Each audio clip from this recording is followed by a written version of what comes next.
This is Catherine Keenan's rough draft of her prepared speech. It's December 15th, 2016. You may begin when ready. From grade school, we've been taught the timeless rhyme. In 1492, Columbus sailed the ocean blue.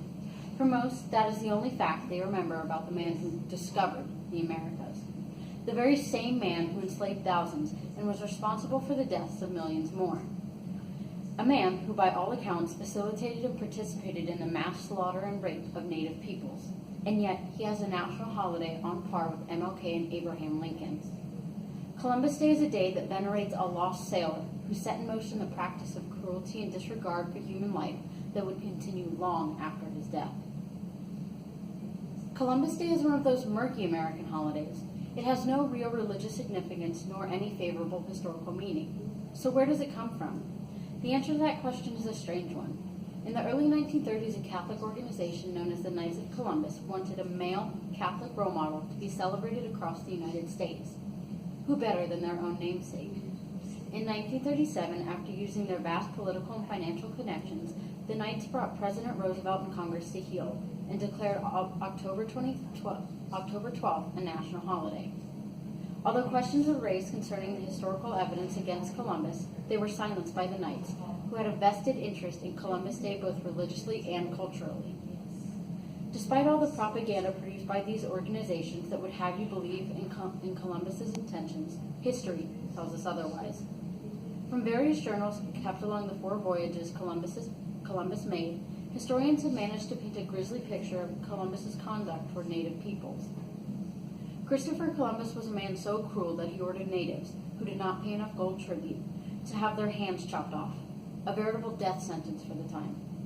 Yet perhaps the most disturbing charge against Columbus was his callous disregard for human life. To him, the indigenous peoples were a subspecies to be toyed with, an oddity to please the wealthy elite in Spain. Soon after returning on his second voyage, Columbus adopted the habit of emptying entire islands of their inhabitants and selling them to the highest bidder.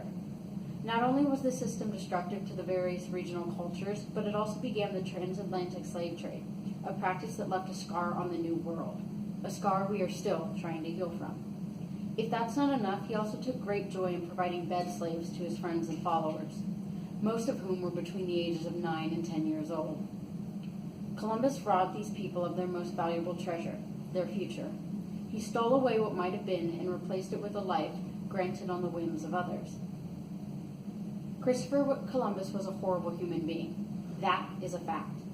And to continue to honor him would spit in the face of all his victims, of all the peoples, cultures, and lives he obliterated. States across our nation and countries around the world have found better alternatives than honoring Columbus, with many renaming the holiday Indigenous Peoples Day. Why can't we? Rather than bow to one religious organization or ethnic community, we as a people need to abolish Columbus Day and acknowledge the devastating effect that one human being had on millions of people. Alternatives exist, and we should embrace them. Not in some misguided attempt at apology, no, it's far too late for that. But there is always room for understanding and reconciliation. Columbus discovered the natives like the meteor discovered the dinosaurs. He brought cataclysmic change upon both worlds, old and new. And despite what those lovely direct-to-video animated movies about Columbus would have you believe, the change he brought was not for the better. Apologizing for the wrongs committed by those who have been long dead is ludicrous, pointless even. What good are apologies to an exterminated people? What good is celebrating the man that murdered them?